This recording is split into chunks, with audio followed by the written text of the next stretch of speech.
Canadian Navy warship Ville du Québec is sailing in some of the most dangerous waters in the world.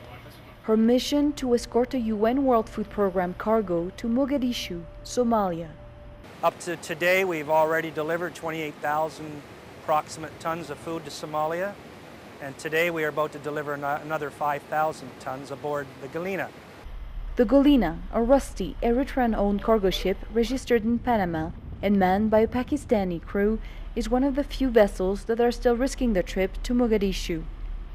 17 years of violence and chaos, combined with recent hyperinflation and drought, have pushed nearly half of Somalia's population to the brink of starvation. People need help to everybody. He want food, milk, everything, because there is now nothing. But getting this help to Somalia is a major problem.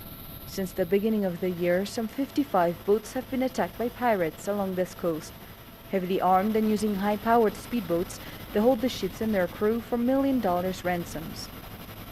Go grab your mags. Everybody grab their mags. As the Ville du Québec approaches the Somali coast, the crew prepares to fight off not only pirates, but also potential attackers from ashore. We're going to go in for the last 12 miles with a very high threat in the region. We've heard within the last few days the airport just south of Mogadishu has been shut down basically by terrorists. So there's quite a lot of activity going on ashore.